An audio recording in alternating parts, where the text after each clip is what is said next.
kasih pada Ibu moderator yang berkenan memberikan waktunya untuk saya melakukan diseminasi tentang aksi nyata 51.4, yaitu menyebarkan pengalaman dan penerapan disiplin positif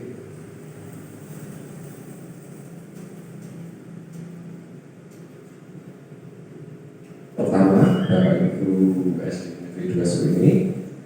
Di sini saya tidak untuk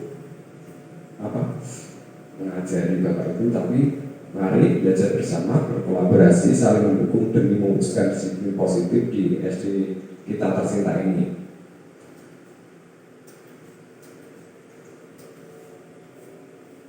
Dalam pendidikan guru penggerak modul 1.4 itu ada beberapa konsep utama atau konsep intinya. Yang pertama, perubahan paradigma belajar disiplin positif dan nilai kebajikan universal. Yang kedua, teori motivasi hukuman dan penghargaan restitusi. Jadi dalam kesempatan ini kita akan belajar bersama mengenai tadi. Yang pertama, paradigma belajar disiplin positif dan nilai kebajikan. Yang kedua, teori motivasi hukuman dan penghargaan atau restitusi. Yang selanjutnya, keyakinan kelas. Mungkin Bapak Ibu sudah pernah melaksanakan atau membuat keyakinan kelas bersama siswa-siswinya. Kemudian yang keempat adalah kebutuhan dasar manusia dan dunia yang berkualitas. Yang terakhir adalah restitusi 5 posisi kontrol. Jadi dalam restitusi itu ada 5 posisi kontrol. Yang keenam adalah segitiga restitusi, yaitu di mana segitiga restitusi itu untuk menangani anak yang mengalami masalah atau menangani ketidakdisiplinan siswa. Yang pertama, marilah kita melakukan pengamatan dan refleksi dengan menjawab pertanyaan ini. Apa pentingnya menciptakan suasana positif di sekolah kita? Menurut Bapak Ibu, apa pentingnya menciptakan suasana positif di sekolah kita? Supaya kelas jadi nyaman, Pak. Yaitu supaya kelas menjadi nyaman, bisa juga.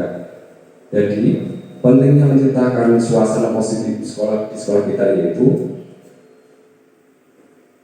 suasana positif di lingkungan sekolah akan berdampak positif pula bagi kita sebagai pendidik, sebagai pendidik dan juga untuk siswa. Ini dapat membangun hubungan yang lebih baik dengan orang-orang sekitar kita, merasa lebih bahagia, menjadi lebih bersemangat. Jadi dengan suasana positif kita akan merasa bahagia, tidak bersedih. Oke, Bapak Ibu. Jadi sebisa mungkin kita harus menciptakan suasana positif. Kemudian selanjutnya yaitu Bapak Ibu sebagai seorang pendidik, bagaimana Anda dapat menciptakan suasana positif di lingkungan Anda selama ini? Cara menciptakan lingkungan positif yang sudah kita lakukan di SD Negeri 2 Suku ini, misalnya seperti setiap pagi hari kita melaksanakan pembiasaan. Itu termasuk hal yang positif, pembiasaan yang yaitu pembacaan Asmaul Husna setiap hari, setiap pagi, dan kalau hari Jumat diiringi dengan rebana itu termasuk kegiatan pembiasaan. Jadi yang dimaksud pembiasaan itu seperti itu, pembiasaan yang positif. Mungkin setiap hari ya dilaksanakan kegiatan sholat zuhur berjamaah, itu termasuk dalam pembiasaan kegiatan positif. Selanjutnya, coba Bapak Ibu refleksikan pertanyaan berikut ini. Dan sambil pejamkan mata nih.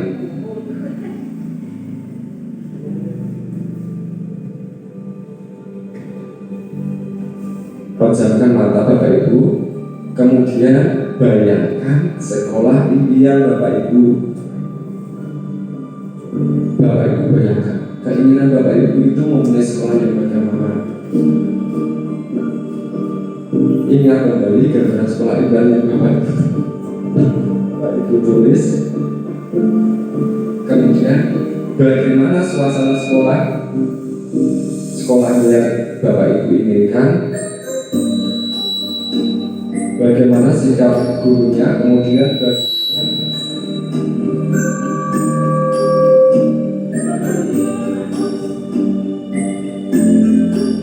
coba Bapak Guru refleksikan bagaimana sikap murid-muridnya, bagaimana mereka saling berinteraksi terhadap guru.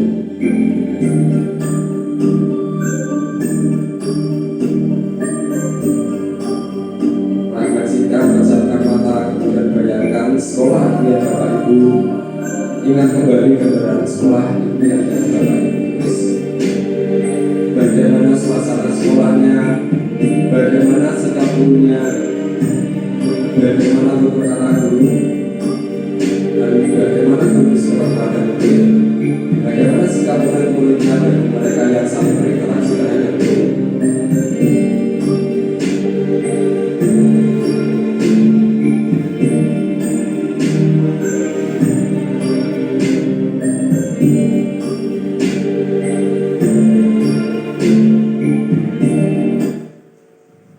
Mungkin refleksinya cukup Pak Agus.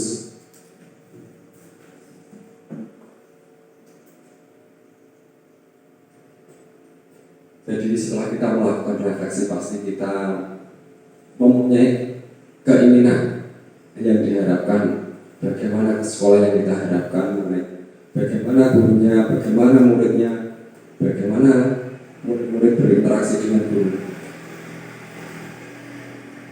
Ya, hal utama tentunya adalah salah satu hal yang paling penting adalah kita perlu menghilangkan rasa takut dalam diri murid-murid. Itu adalah yang utama. Jika murid atau tidak takut terhadap kita, pastilah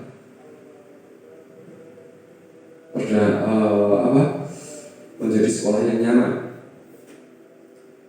sehingga mereka merasa aman dan nyaman berada di sekolah. Jika murid-murid tadi tidak merasa takut. Dan bahwa membuat kesalahan adalah suatu proses pembelajaran itu sendiri. Hanya dengan demikian, semua murid dapat belajar dengan rasa tenang, tanpa tekanan dan nyaman. Dalam kegiatan dalam modul 1.4 tadi, disiplin positif dan nilai-nilai kebajikan, yaitu yang pertama yaitu yang akan kita bahas adalah perubahan paradigma, yaitu mengenai tadi nilai-nilai kebajikan. Pembelajaran dengan paradigma baru dirancang berdasarkan prinsip pembelajaran yang berdiferensiasi, sehingga setiap siswa belajar sesuai dengan kebutuhan dari tahap perkembangan untuk mewujudkan profil pelajar Pancasila. Jadi profil pelajar Pancasila terdiri dari ini. Yang pertama, beriman bertakwa kepada Tuhan Yang Maha Esa, mandiri, bernalar kritis, kemudian kreatif, bergotong royong, dan yang terakhir berkebinekaan global. Jadi perubahan paradigma teori itu yaitu teori kontrol atau teori pilihan. Yang pertama, ilusi bahwa guru mengontrol murid. Jadi yang terjadi yaitu ilusi guru mengontrol murid. Yang kedua, jadi kita beranggapan dulu teori itu beranggapan bahwa guru itu dapat mengontrol murid. Kemudian yang kedua, ilusi bahwa kritik dan dapat membuat orang merasa bersalah, dapat menguatkan karakter. Jadi kritik yang membuat merasa bersalah itu dapat menguatkan karakter. Yang ketiga, ilusi bahwa semua penguatan positif, efektif, dan bermanfaat. Yang keempat yaitu ilusi bahwa orang dewasa memiliki hak untuk memaksa. Jadi kita berpikiran bahwa orang dewasa itu memiliki hak untuk memaksa. Jadi kadang-kadang banyak sekali dari bapak ibu guru memaksakan kehendak kepada anaknya sendiri maupun peserta didik. Dalam rangka menciptakan lingkungan positif, salah satu strategi yang perlu kita tinjau kembali adalah penerapan disiplin di sekolah kita. Apakah telah efektif, apakah masih perlu ditinjau kembali. Jadi, menurut Bapak Ibu, strategi yang perlu kita tinjau yaitu disiplin di sekolah kita. Apakah disiplin di sekolah kita itu sudah efektif, apa belum? Dan apa sesungguhnya arti dari disiplin itu sendiri? Selanjutnya adalah apa kaitannya dengan nilai-nilai kebajikan. Jadi kaitan antara disiplin dan nilai-nilai kebajikan. Sebelumnya mari kita tanyakan ke diri kita sendiri, bagaimana kita berperilaku, kemudian mengapa kita melakukan segala sesuatu. Apakah kita melakukan sesuatu karena adanya dorongan dari lingkungan atau dorongan orang lain? Jadi setiap perilaku itu ada 3 motif, yaitu sesuatu karena kita menghindari rasa sakit atau ketidaknyamanan, berperilaku karena kita menghindari ketidaknyamanan. Kemudian yang kedua, yang selanjutnya itu terkadang juga melakukan sesuatu untuk mendapatkan apa yang kita mau. Jadi melakukan sesuatu yang bertujuan untuk mendapatkan sesuatu yang kita inginkan.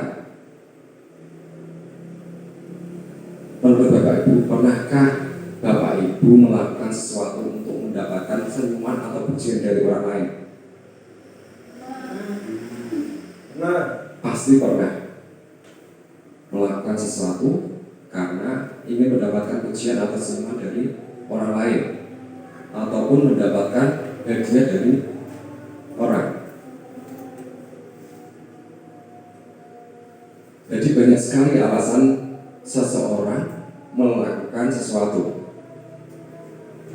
Motivasi perilaku manusia itu ada 3. Yang pertama tadi, untuk menghindari ketidaknyamanan atau hukuman. Jadi perilaku itu bisa karena untuk menghindari ketidaknyamanan ataupun hukuman. Yang kedua, untuk mendapatkan imbalan atau penghargaan dari orang lain.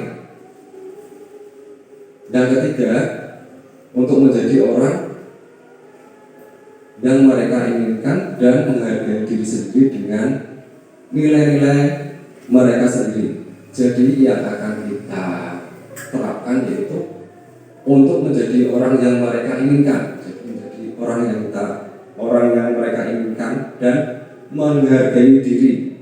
Jadi motivasi perilaku yang utama yaitu untuk menjadi orang yang mereka inginkan dan menghargai diri sendiri dengan nilai-nilai yang mereka percaya. Perilaku itu ada 3, tapi yang paling utama adalah kita memotivasi perilaku manusia yaitu untuk menjadi orang yang mereka inginkan dan menghargai diri sendiri dengan nilai-nilai yang mereka percaya. Tadi setelah perilaku, makna kata disiplin sendiri. Ketika mendengar kata disiplin, apa yang terbayang di benak Anda? Disiplin biasanya kalau berhubungan dengan disiplin pasti hukuman itu pasti ada. Kemudian kebanyakan orang akan menghubungkan kata disiplin dengan tata tertib. Tata tertib, teratur, kepatuhan pada peraturan. Kemudian kata disiplin juga sering dihubungkan dengan hukuman, padahal itu sungguh berbeda. Karena belajar tentang disiplin positif tidak harus dengan memberi hukuman. Justru itu adalah salah satu alternatif terakhir. Jadi hukuman itu adalah alternatif terakhir dalam disiplin positif. Dan kalau perlu tidak digunakan sama sekali. Jadi dalam disiplin positif itu tidak diusahakan tidak adanya hukuman atau tidak digunakan sama sekali. Dalam budaya kita, maka kata disiplin dimaknai menjadi sesuatu yang dilakukan seseorang pada orang lain untuk mendapatkan kepatuhan. Kita cenderung menghubungkan kata disiplin dengan ketidaknyamanan. Pengertian disiplin menurut KHD Ki Hajar Dewantara, yaitu di mana ada kemerdekaan, disitulah harus ada disiplin yang kuat. Sungguh pun disiplin itu bersifat self disiplin, yaitu kita sendiri yang mewajibkan kita dengan sekeras-kerasnya.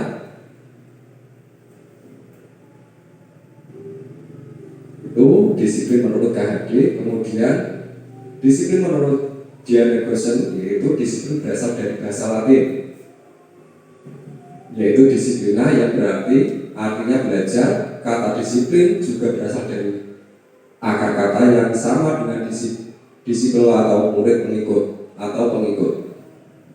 Menjadi seorang murid atau pengikut, seseorang harus paham betul alasan mengapa mereka mengikuti suatu aliran atau ajaran tertentu.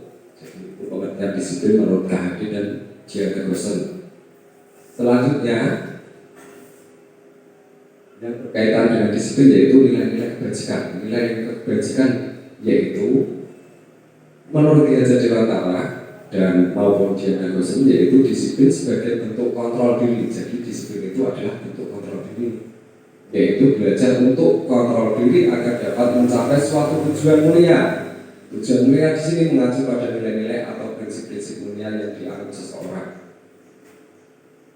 Kita namakan nilai-nilai tersebut sebagai nilai-nilai kebajikan. Jadi yang dimaksud dengan nilai-nilai kebajikan yaitu prinsip-prinsip mulia yang dianut seseorang yang bersifat universal, itu dinamakan kebajikan. Perubahan paradigma stimulus respon. Jadi tadi yang mengalami perubahan yaitu anggapan kita bahwa yang pertama stimulus responnya yaitu kita mencoba mengubah orang agar pemandangan sama dengan kita. Tapi menurut teori pilihan yaitu kita berusaha memahami pandangan orang lain tentang dunia.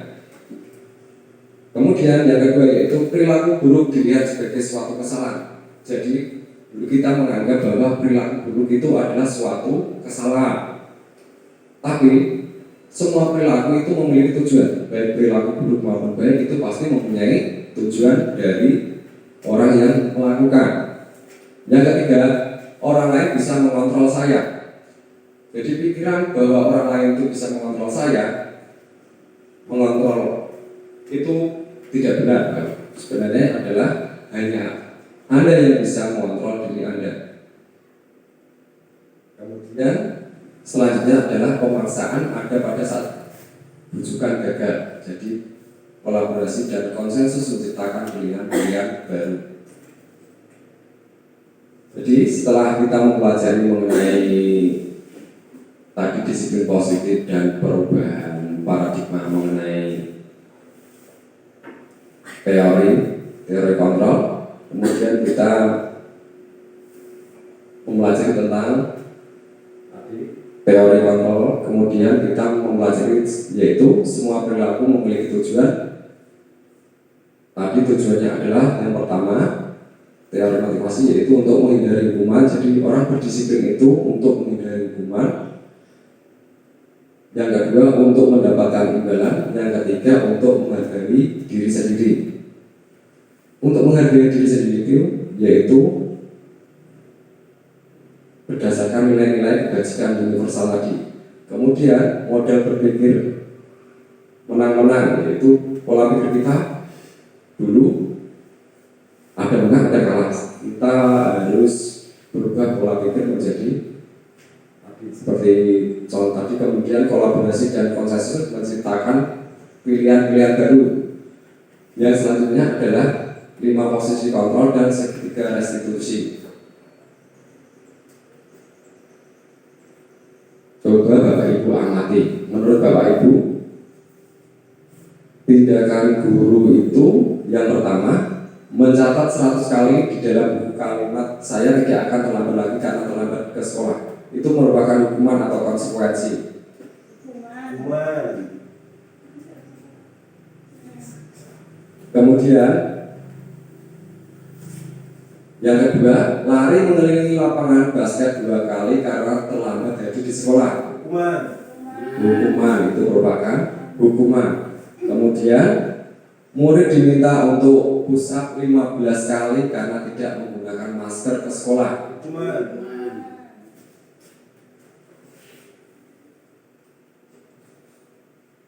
Membersihkan tumpahan air di meja tulis karena tersenggol pada saat belajar. Konsekuensi. Betul sekali. Kemudian menggantikan kertas tugas teman yang telah dicoret-coret. Berarti apa itu? Konsekuensi.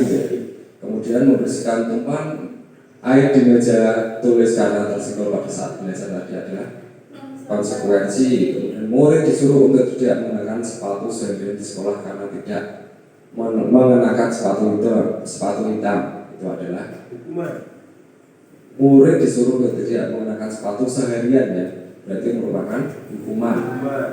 Kemudian yang terakhir, lari mengelilingi lapangan basket 2 kali karena terlambat 10 menit untuk pelajaran BJOK. Konsekuensi. Jadi itu bedanya antara hukuman dan konsekuensi.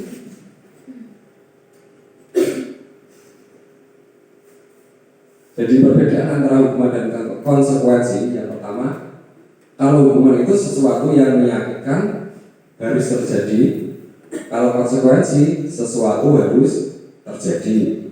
Kemudian membuat anak sakit, misalnya fisik maupun hati, untuk jangka waktu yang lama. Apabila kita memberikan hukuman pada anak, biasanya anak itu akan mungkin merasakan sakit ataupun baik hati maupun fisik dalam jangka waktu yang lama. Kalau untuk konsekuensi, yaitu membuat anak merasa tidak nyaman dalam jangka waktu pendek. Yang ketiga, anak membenci kedisiplinan. Kemudian untuk konsekuensi adalah anak menghargai disiplin. Itu adalah perbedaan antara hukuman dan konsekuensi. Terakhir itu adalah marah, rasa bersalah, dipermalukan, merasa tak dihargai. Untuk konsekuensi adalah kehilangan hak, dibuat tidak nyaman dan diasingkan untuk sementara, hanya untuk sementara. Kalau konsekuensi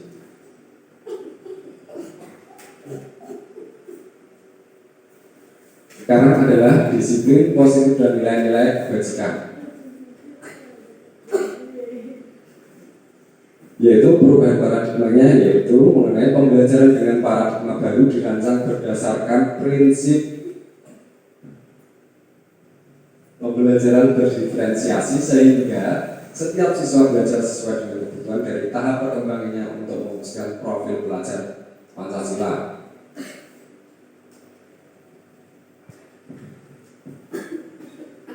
Jadi disiplin menurut Kahati tadi sudah.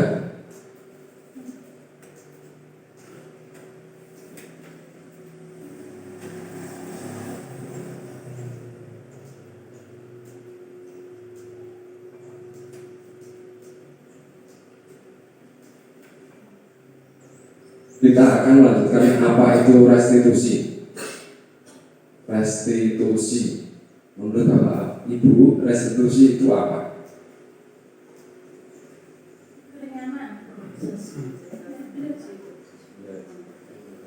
Restitusi itu adalah proses menciptakan kondisi bagi murid untuk memperbaiki kesalahan mereka, sehingga mereka bisa kembali pada kelompok mereka dengan karakter yang lebih kuat.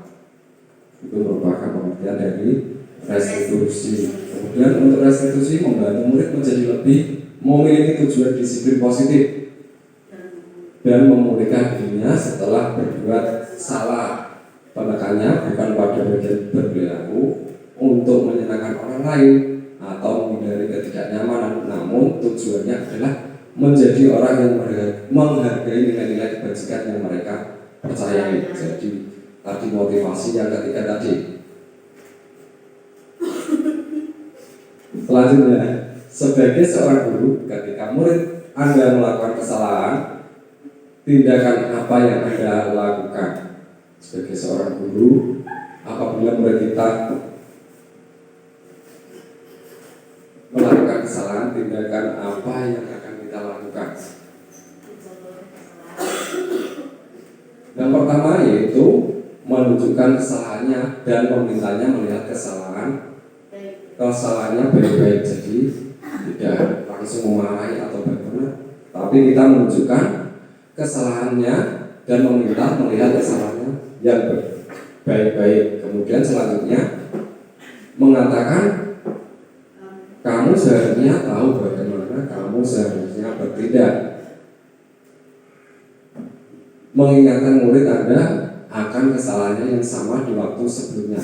Apabila kesalahannya terus berulang, kita harus mengingatkan kesalahan yang sama di waktu yang sebelumnya. Yang keempat adalah bertanya padanya, kenapa kamu melakukan sesuatu seharusnya tidak kamu lakukan. Jadi menanyakan kenapa kamu melakukan sesuatu yang seharusnya tidak kamu lakukan. Yang kelima adalah mengkritik dan mendiamkannya.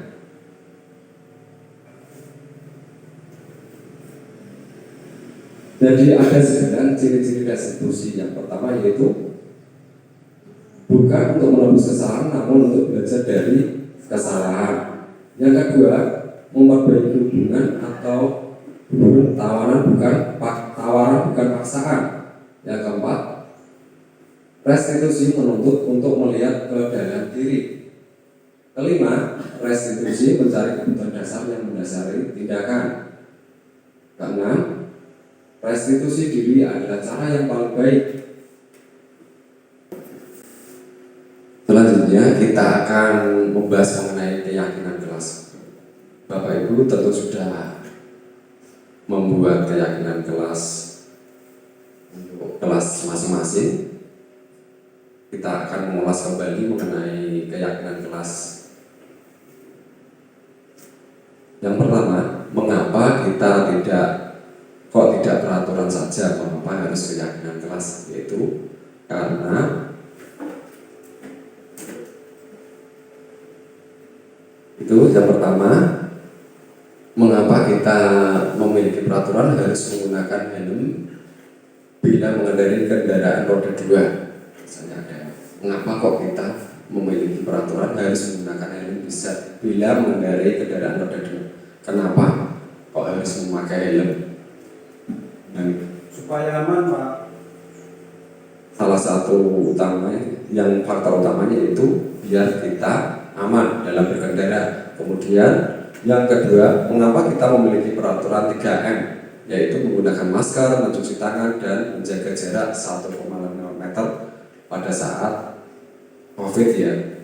Jadi itu merupakan dua pernyataan mengapa tidak peraturan saja, mengapa kau harus keyakinan kelas. Jadi yang ketiga, yang terakhir, mengapa kita memiliki peraturan harus datang tepat waktu pada saat mengikuti pelatihan. Untuk mendukung motivasi intrinsik, kembali ke nilai-nilai keyakinan yang lebih menggerakkan seseorang dibandingkan mengikuti serangkaian peraturan. Jadi kalau kita sudah yakin bahwa menggunakan helm itu merupakan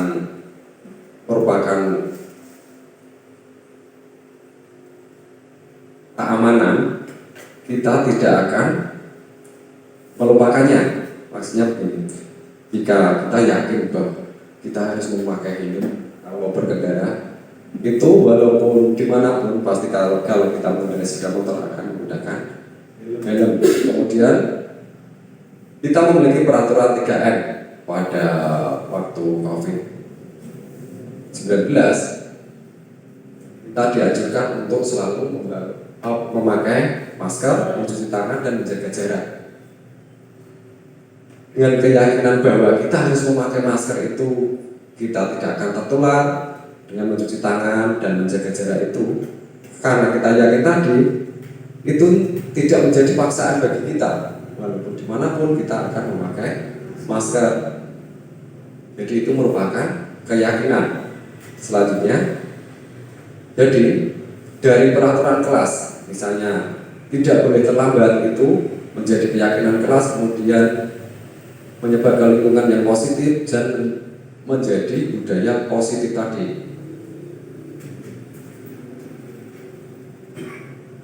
Pembentukan keyakinan kelas atau keyakinan sekolah. Jadi tahapannya pembentukan keyakinan kelas. Keyakinan kelas itu bersifat lebih abstrak daripada peraturan yang lebih rinci dan konkret. Selanjutnya, keyakinan kelas berupa pernyataan-pernyataan universal. Pernyataan universal tadi, pernyataan keyakinan kelas senantiasa dibuat dalam bentuk positif. Jadi kalimat dalam keyakinan kelas itu berbentuk kalimat positif. Keyakinan kelas hendaknya tidak terlalu banyak sehingga mudah diingat dan dipahami oleh semua warga kelas. Keyakinan kelas sebaiknya sesuatu yang dapat diterapkan di lingkungan tersebut. Jadi keyakinan kelas itu bisa diterapkan di kelasnya masing-masing. Jadi membuat keyakinan kelas sesuai dengan kelas masing-masing. Semua warga kelas hendaknya ikut berkontribusi dalam perbuatan keyakinan kelas lewat kegiatan curahan pendapat. Bersedia meninjau kembali keyakinan kelas dari waktu ke waktu. Jadi setiap misalnya periodik, misalnya 1 semester ditinjau kembali mana keyakinan kelas yang kurang bisa ditambahkan. Prosedur pembentukan keyakinan sekolah atau kelas. Yang pertama, mempersilahkan warga sekolah atau murid-murid di kelas untuk bercurah pendapat tentang peraturan yang perlu disepakati di kelas. Jadi berdiskusi dengan murid tentang apa yang perlu disepakati dalam kelas.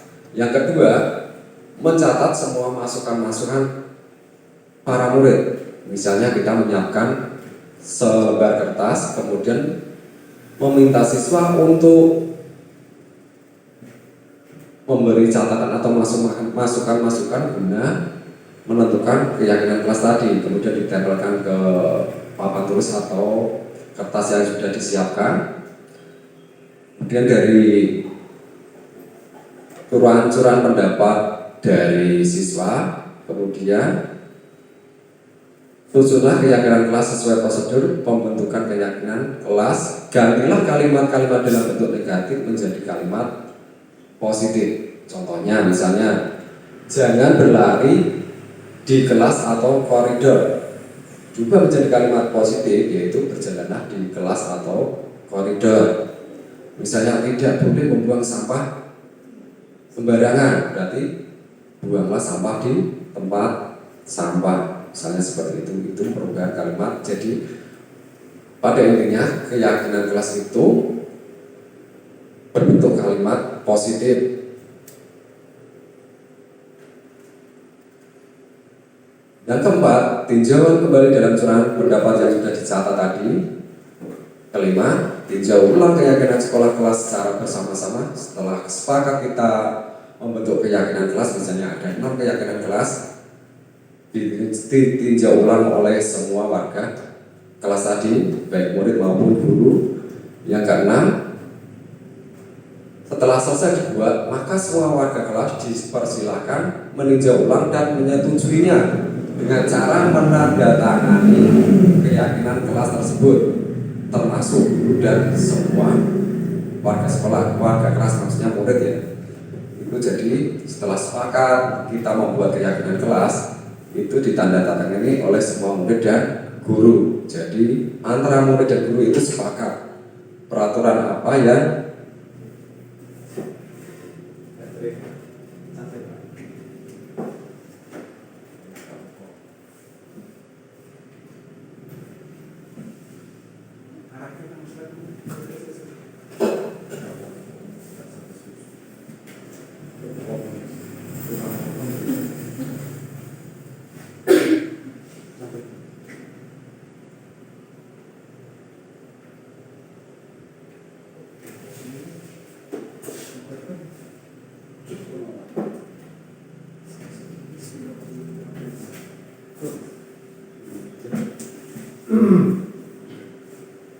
Yang ketujuh yaitu keyakinan kelas selanjutnya bisa diletakkan di dinding kelas dan tempat yang mudah dilihat oleh semua warga kelas. Jadi ditempelkan di dinding, pokoknya di tempat yang mudah dilihat. Itu adalah prosedur pembentukan keyakinan sekolah atau kelas. Contohnya dari keyakinan kelas misalnya yaitu disiplin waktu.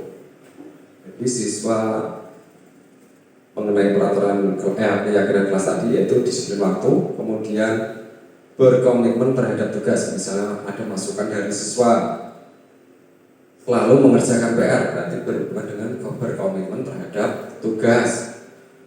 Yang ketiga itu saling menghormati.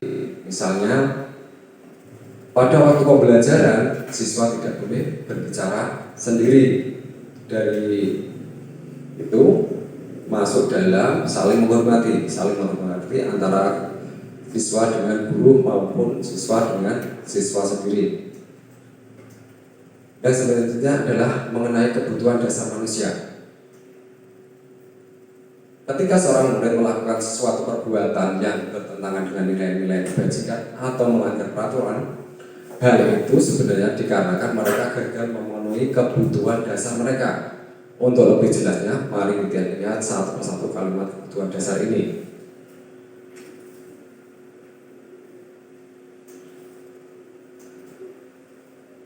Sebelumnya, kebutuhan dasar manusia itu dibagi menjadi 5. Yang pertama itu kebutuhan bertahan hidup, itu pasti bertahan hidup. Kemudian penguasaan, kesenangan, kasih sayang dan rasa diterima. Yang keempat adalah kebebasan. Kesenangan, misalnya untuk kesenangan dari Bapak Ibu sendiri itu merupakan suatu kebutuhan dasar. Misalnya Pak Agus, kesenangannya apa Pak? Mancing Pak. Mancing itu merupakan suatu kebutuhan dasar yang dapat kita penuhi dengan cara memancing, yaitu kesenangan tadi. Kesenangannya memancing, misalnya ibu-ibu sukanya belanja, itu merupakan kebutuhan dasar. Jadi itu merupakan salah satu dari kebutuhan dasar. Seperti kasih sayang dan rasa diterima, itu juga merupakan suatu kebutuhan dasar. Contohnya misalnya apa untuk kasih sayang dan rasa diterima? Banyak sekali. Merasa diterima. Bagaimana? Mungkin ada yang tahu? Kasih sayang dan rasa diterima ya. Kasih sayang dan rasa diterima. Pasti Budita itu yang membutuhkan itu. Kebutuhan dasar yang keempat, kasih sayang dan rasa diterima. Kemudian kebebasan itu juga merupakan kebutuhan dasar. Yang paling utama itu adalah bertahan hidup, itu pasti. Kita lanjutkan untuk kebutuhan dasar, pasti Bapak Ibu sudah memahami. Apalagi mengenai kesenangan tadi. Kesenangan Bapak Ibu tentu bermacam-macam. Kalau Pak Agus tadi mancing, mungkin Pak Roman berbeda karena senang sekali bekerja untuk bertani misalnya, kesenangannya bertanam. Selanjutnya kita akan menuju segitiga restitusi. Yang dimaksud segitiga restitusi yaitu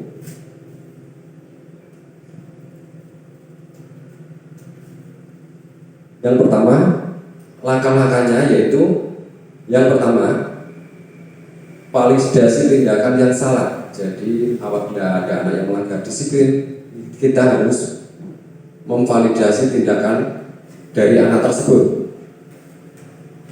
Misalnya dengan pertanyaan, kamu tentu punya alasan mengapa melakukan itu.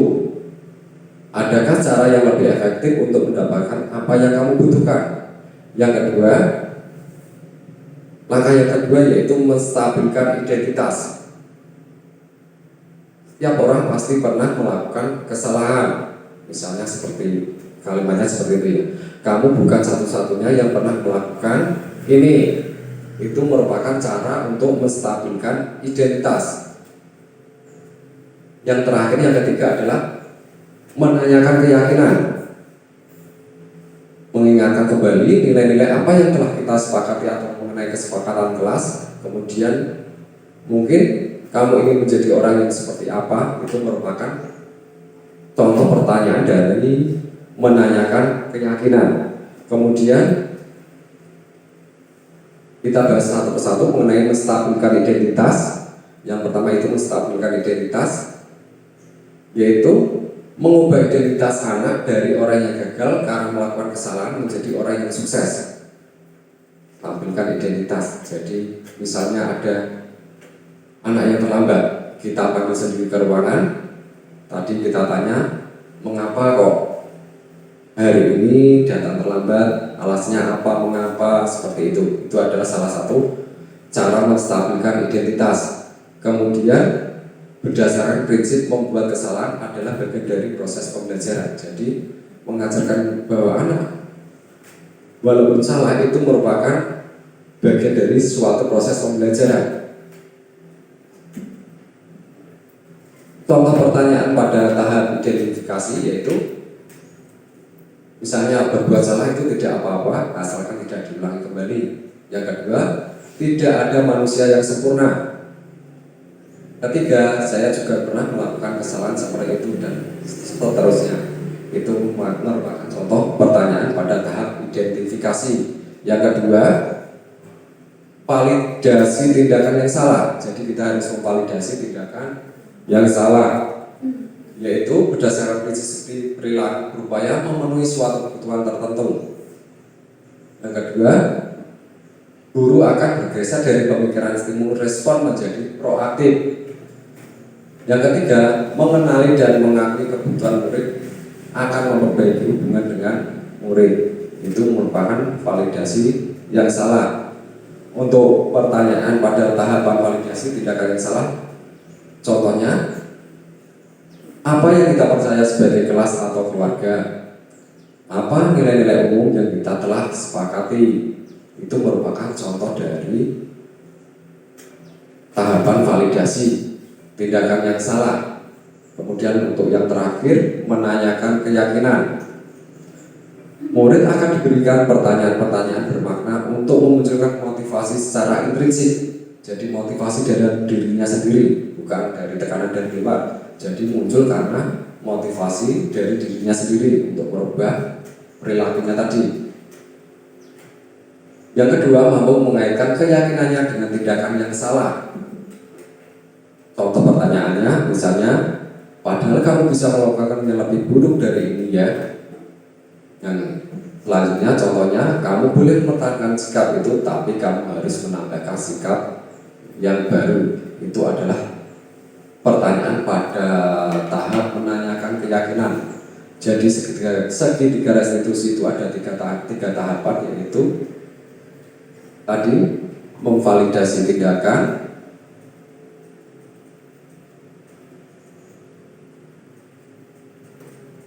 kita kembali lagi ke segitiga restitusi.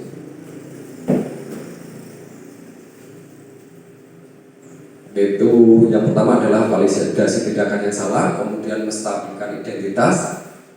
Yang ketiga adalah menanyakan keyakinan. Kita akan melihat contoh dari pelaksanaan segitiga restitusi.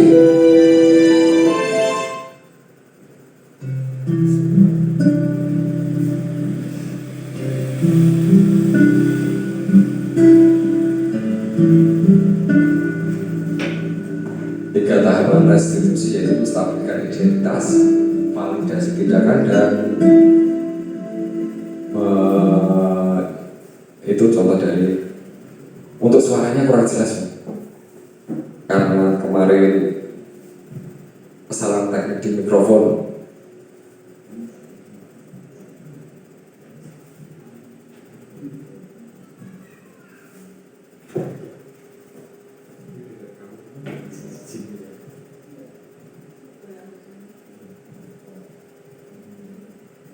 Itu dari murid kelas 6. Dengan kasus yang pertama, yaitu saat melaksanakan ulangan kita berusaha melihat jawaban temannya. atau mencontek sebagai seorang guru harus mampu menyelesaikan permasalahan tersebut dengan menggunakan tahapan segitiga restitusi. Jadi dalam video ini tadi nanti ada 2 kasus. Jadi untuk kasus yang pertama itu tadi kita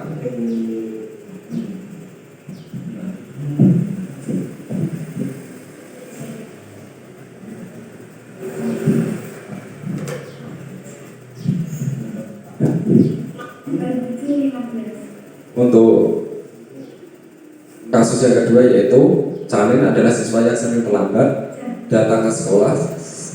Canin sering hadir tidak tepat waktu. Sebagai seorang guru harus menyelesaikan pesan tersebut dengan baik menggunakan tahapan segitiga restitusi tadi.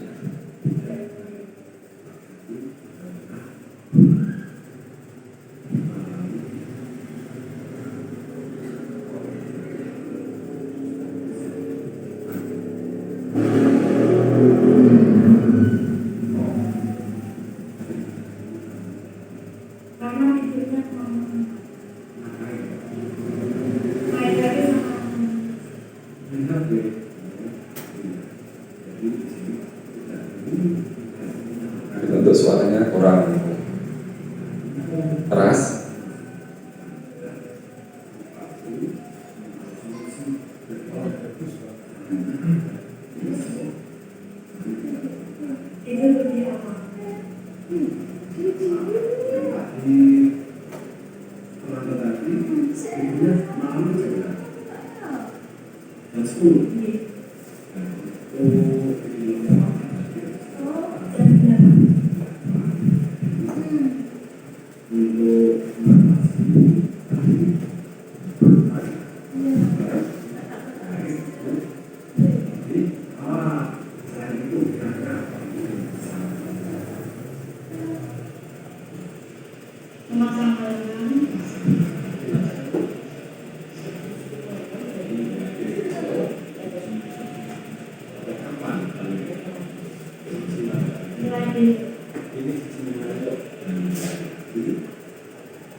Assalamualaikum warahmatullahi wabarakatuh. Nama saya Chandra. Saya sangat senang mengikuti praktek restitusi. Saya diajarkan mencari solusi atas masalah saya sendiri. Nama saya Dita. Saya sangat senang mengikuti diajarkan mencari solusi atas masalah saya sendiri.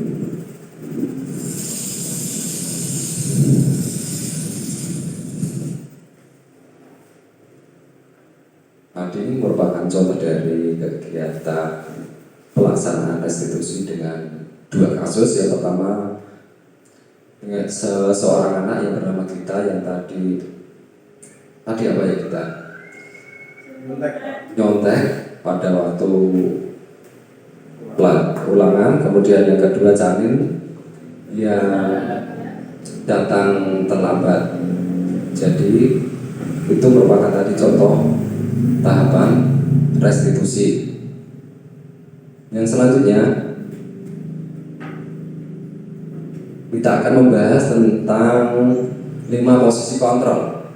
Jadi ada 5 posisi kontrol kita sebagai seorang guru. Jadi 5 posisi kontrol seorang guru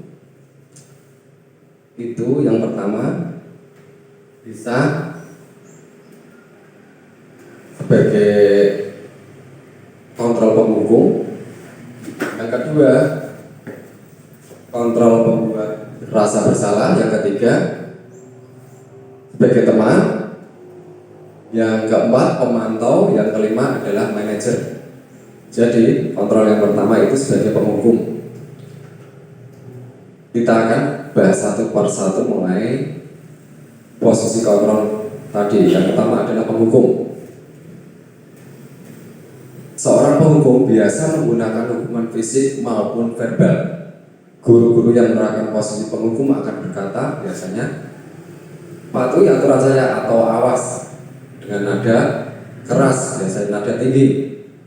Kamu selalu saja salah, itu sudah termasuk pada posisi penghukum.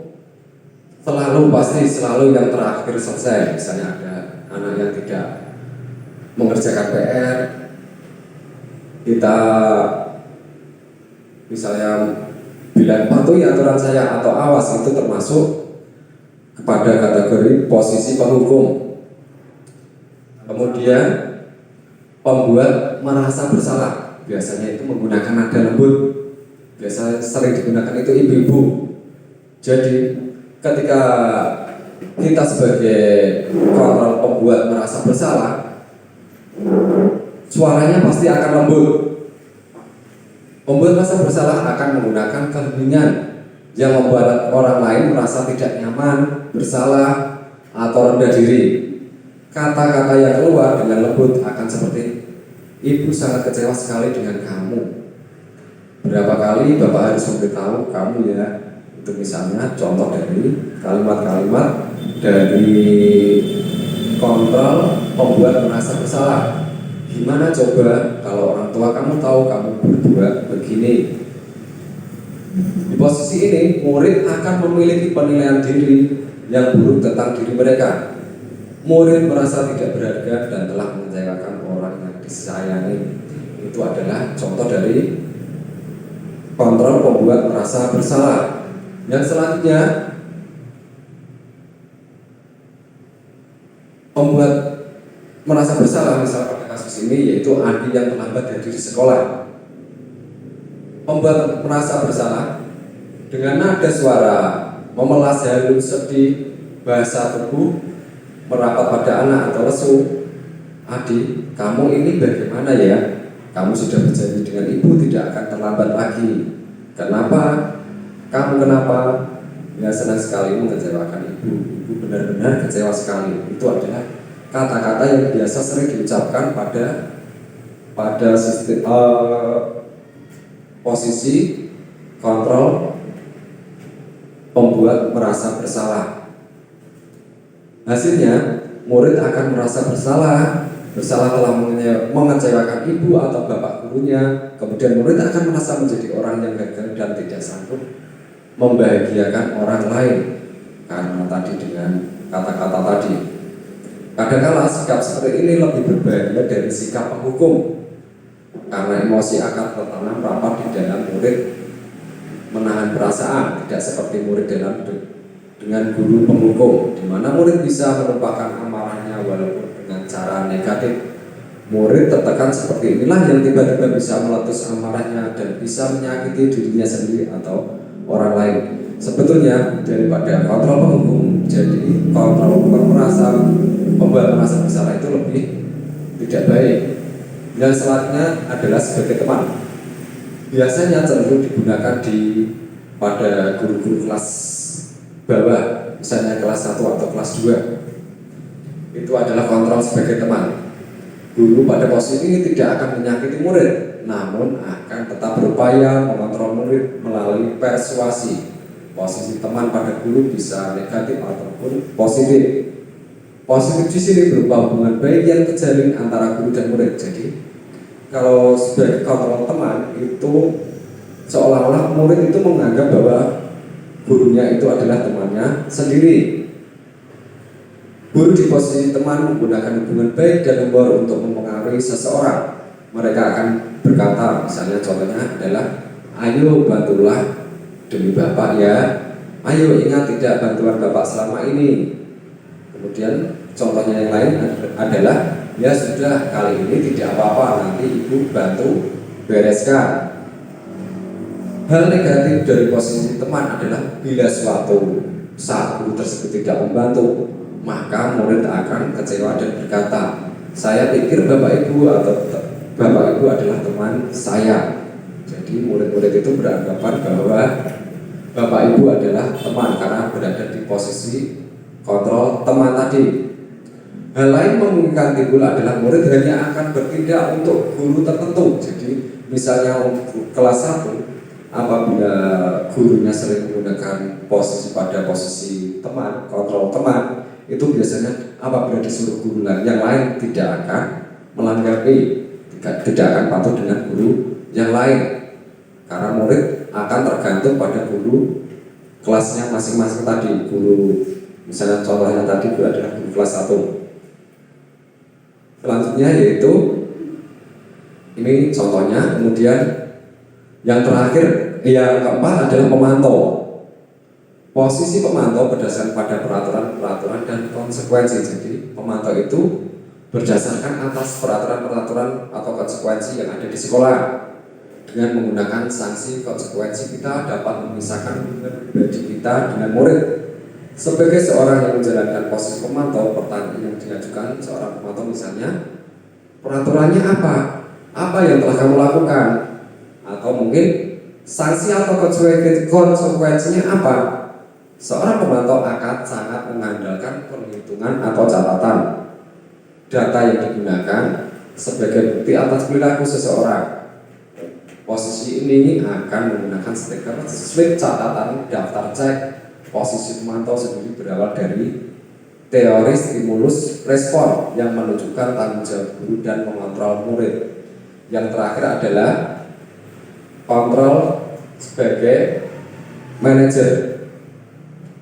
Jadi posisi manajer mendukung murid melakukan restitusi dan mendorong murid menemukan motivasi internalnya. Jadi yang paling ideal itu adalah posisi kontrol sebagai seorang manajer.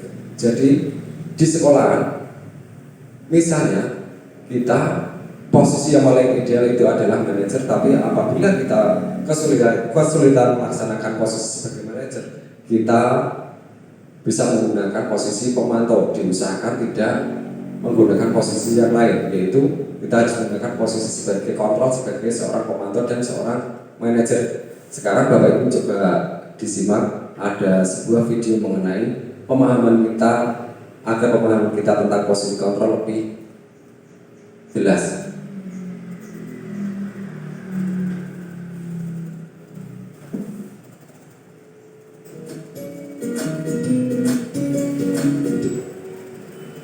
Salam bahagia Ibu dan Bapak guru hebat.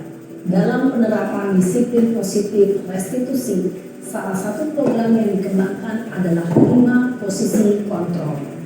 5 posisi kontrol dalam restitusi adalah proses perjalanan seorang pendidik agar dapat mengenali dirinya.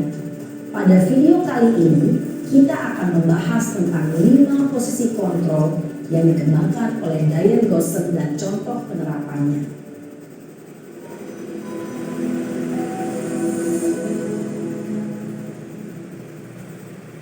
5 posisi kontrol itu adalah 1. Posisi penghukum. 2. Posisi pembuat merasa bersalah. 3. Posisi teman. 4. Posisi pemantau atau monitor. Dan 5. Posisi manajer. Untuk lebih memahami kelima posisi tersebut, mari kita saksikan kasus Naren yang terlambat hadir 20 menit di sekolah dan melihat bagaimana kelima posisi kontrol dalam menghadapi masalah tersebut.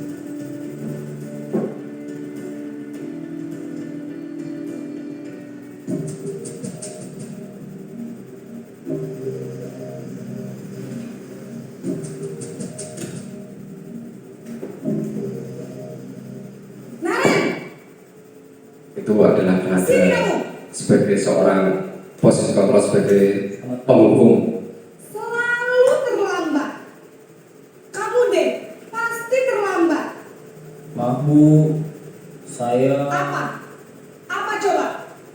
Alasan kamu apa lagi? Kapan sih kamu tidak terlambat? Malas sekali ya kamu jadi anak. saya Dasar pemalas. Gak kapok-kapok sih kamu. Sudah berapa kali terlambat? Sana, kamu keliling lapangan basket 2 kali. kenapa saya harus beli lapangan basket Bu? Kenapa? Kamu melawan ibu. Berani-beraninya jawab. Sudah terlambat, masih berani jawab pula. Sekarang, keliling lapangan basket 5 kali sekalian. Biar kapok. Cepat. Pergi sana ke lapangan Itu basket. merupakan ciri-ciri perkataan sebagai posisi kamu sebagai seorang penghukum. biasanya berbicara dengan nada tinggi, menghardik, menunjuk-nunjuk, menyakiti, dan menyindir. Hukuman bisa berupa fisik maupun psikis. Ibu dan bapak guru hebat. Dampak yang terjadi pada murid ketika guru berada pada posisi penghukum adalah murid cenderung akan memberontak, bahkan menyimpan dendam.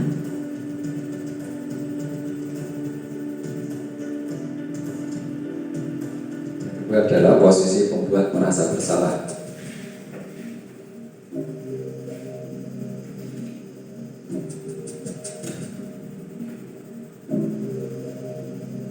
Naren,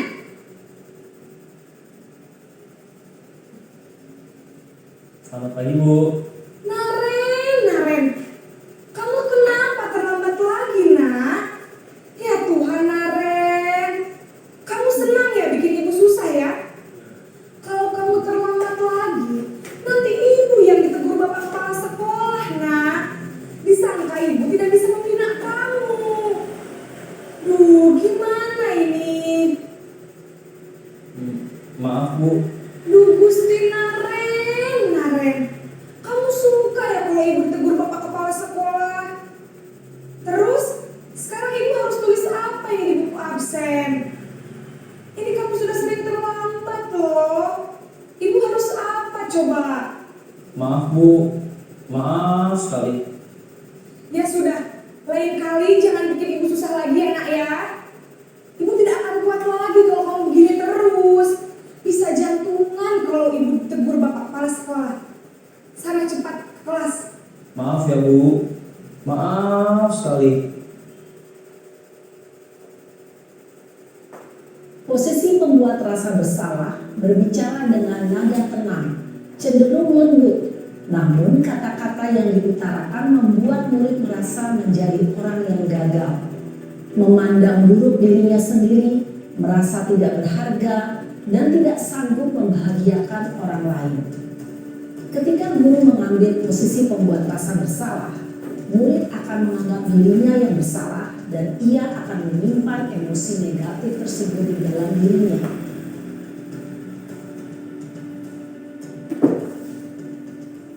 Yang ketiga adalah posisi sebagai teman.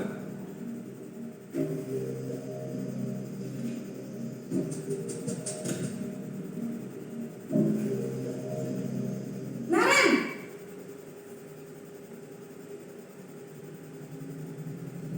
Selamat pagi Bu. wah sudah jam berapa ini nak? Terlambat lagi ya sayang. Iya Bu. Habis ibu saya lupa membangunkan saya Bu. Kamu malah menyalahkan ibu kamu. Kamu bukannya anak yang larinya paling kencang. Kok terlambat sih? Iya Bu. Saya memang terlambat bangun tadi. Jadi biarpun saya lari kencang, tetap gak kekejar Bu. Ya sudah sana. Nanti lain kali larinya lebih kencang lagi ya. Biar gak terlambat lagi. Bikin seneng ibu. Demi ibu. Bisa kan? Bisa lah Bu. Ya sudah sana masuk kelas. Ibu beresin urusan absen kamu. Kamu ini ada-ada saja. Dalam posisi teman, guru berbicara dengan nada suara ramah, akrab, cenderung bersenda gurau untuk menjaga suasana tetap santai. Murid akan merasa senang, aman, dan akrab dengan guru. Identitas yang tercipta adalah identitas sukses atau berhasil. Namun, perlu diingat, karena ini masih dorongan eksternal, maka ada faktor ketergantungan dari murid kepada orang tertentu. Di sini, guru absennya, sehingga di lain waktu, murid bisa berperilaku baik, namun hanya kepada orang-orang tertentu saja.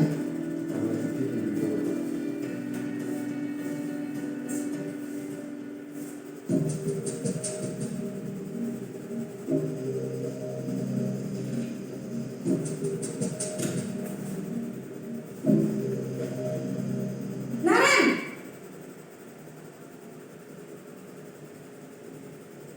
Selamat pagi Bu. Naren, apa peraturan sekolah kita tentang jam berapa kita harus masuk sekolah, nak? kita harus di sekolah jam 7, Bu. Iya betul, sekarang sudah jam 7.20. Naren sudah tahu konsekuensinya jika terlambat hadir. Paham, Bu. Saya harus tinggal kelas pas jam istirahat selama 20 menit. Iya benar, konsekuensinya demikian. Jadi nanti jam 9.30 pas istirahat, kamu harus tinggal di kelas, kerjakan tugas tambahan untuk ketertinggalan kamu, ya?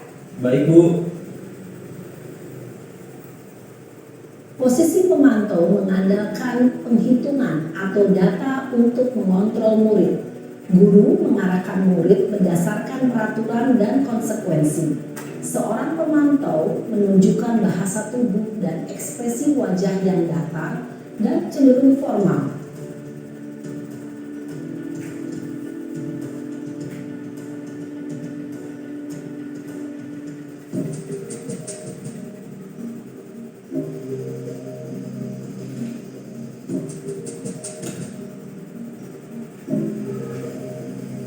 Naren!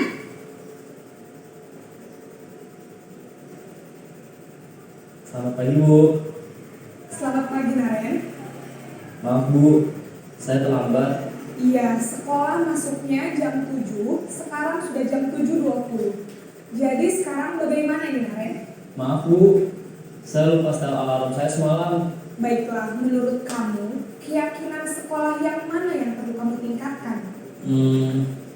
Menghargai diri sendiri dan orang lain mungkin ya, Bu. Setuju. Jadi, apakah Naren meyakini prinsip saling menghormati tersebut? Iya, Bu. Saya meyakininya. Apakah Naren bersedia memperbaiki masalah keterlambatan ini? Bersedia, Bu. Bagaimana kamu akan perbaiki masalah keterlambatan ini? Saya akan coba untuk tidak lupa menyetel alarm saya, Bu. Baik, kalau Naren lupa menyetel alarm di rumah, ada orang yang kira-kira bisa bantu mengingatkan tidak? Ada, Bu. Kakak saya, Kak Emma. Ada lagi selain Kak Emma? Selain Kak Emma, ada ibu saya. Baik, jadi yang mengingatkan Naren adalah Kak Emma dan ibu kamu ya? Kira-kira akan mulai setel alarm kapan nih Naren? Setelah pulang sekolah, akan segera saya lakukan. Baik, jadi Naren akan setel alarm untuk bangun besok pagi dan akan diingatkan oleh kakak dan ibunda Naren ya. Ada lagi yang mungkin perlu dilakukan Naren agar tidak terlambat bangun lagi. Tidak ada, Bu. Baik Naren, terima kasih untuk kerjasama kamu. Sekarang kamu perlu kembali ke kelas untuk belajar. Baik, Bu. Terima kasih. Posisi manajer adalah posisi kontrol yang disarankan untuk membimbing murid memiliki sikap disiplin yang positif, yaitu murid yang mandiri, bertanggung jawab, dan dapat memecahkan masalah. Tujuan dari posisi ini adalah agar murid dapat berefleksi atas tindakannya. Guru akan dengan tulus memberikan pertanyaan-pertanyaan bermakna, sehingga membuat murid dapat belajar dari kesalahannya dan mencari sebuah solusi untuk menyelesaikannya.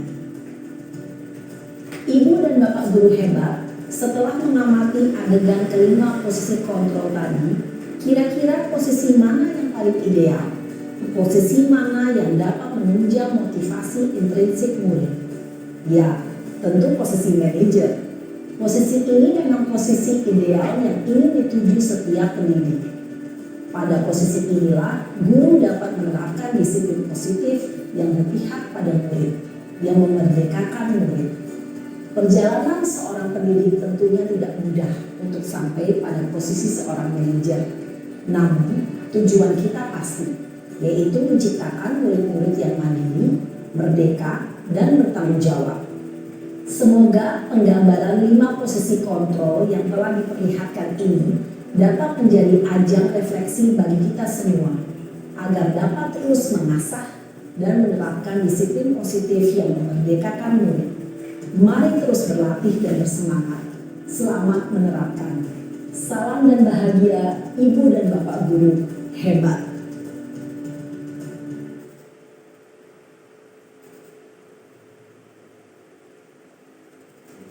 Itu tadi video yang menjelaskan tentang mengenai 5 posisi kontrol bisa memperjelas pemahaman kita tentang 5 posisi tadi. Mungkin cukup dari saya. Tadi kita sudah membahas mengenai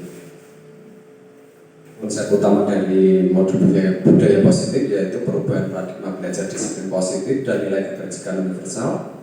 Yang kedua, teori motivasi, hukuman, dan penghargaan institusi. Yang ketiga, keyakinan kelas. Keempat, kebutuhan dasar manusia dan dunia berkualitas. Yang kelima adalah restitusi, 5 posisi kontrol, dan segitiga restitusi. Mungkin cukup sekian. Terima kasih atas waktunya. Mungkin kalau sudah tidak ada pertanyaan gitu ya, kita akhiri saja. Mungkin cukup sekian. Wassalamualaikum warahmatullahi wabarakatuh. Pertama, kalian harus menentukan dulu cita-cita yang kalian inginkan untuk kelas ini itu bagaimana. Ayo, kita tadi kan ingin apa, Cak? Kelas ya? Tapi bersih, termasuk cita-cita kelas. Cari yang lain lagi. Ayo, yang apa yang kalian inginkan? Pengen menjadi apa? Itu adalah cita-cita kelas.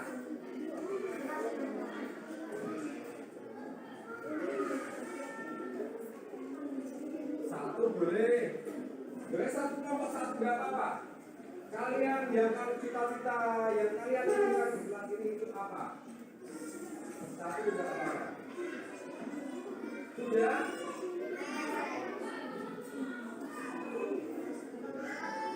Yang sudah bisa ditempelkan ke papan tulis pakai kedua sini.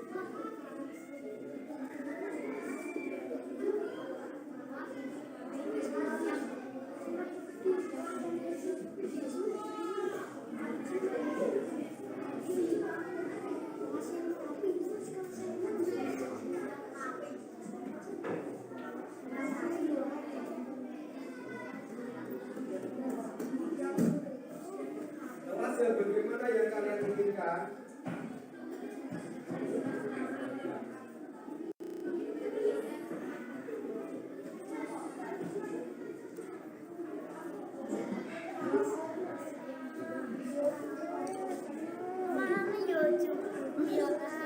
Ayo, cita-cita apa yang kalian inginkan?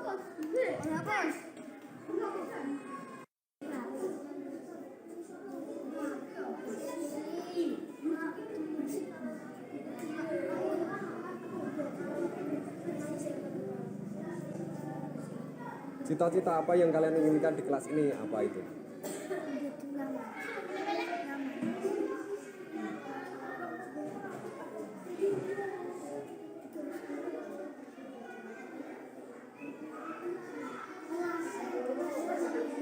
Apa cita-cita yang kalian inginkan? Kelas kelihatan bersih dan rapi. Sudah? Ayo silahkan ditempel sana.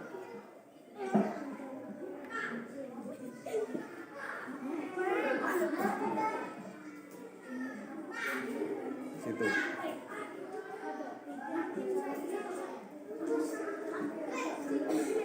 Iya.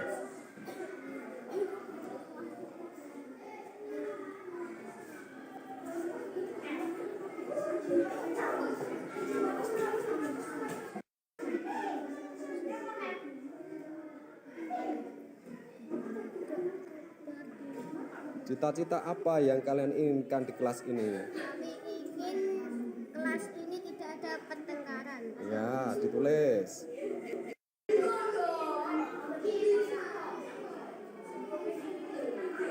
Ya, ini yang sudah ditempelkan.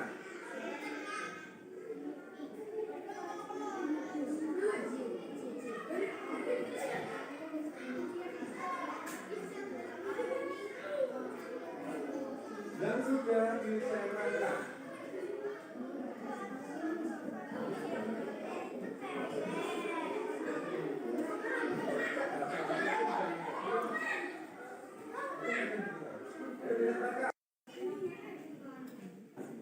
Apa yang kamu inginkan?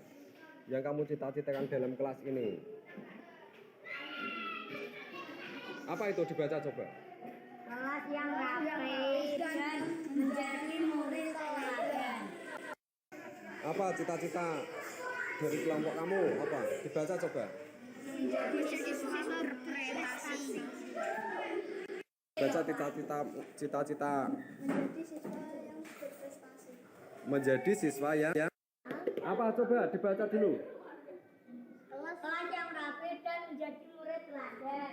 Jadi misalnya tadi seperti dilarang membuang sampah, tidak boleh menyetek, itu termasuk peraturan kelas. Tapi kalau keyakinan kelas itu menggunakan kalimat positif. Misalnya apa?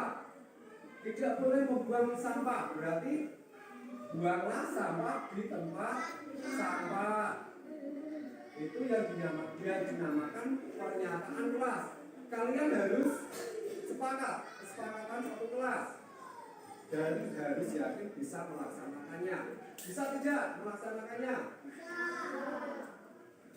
Yakin bisa? Membuang sampah pada tempatnya. Terus apalagi keyakinan kelas yang kita sudah kita buat?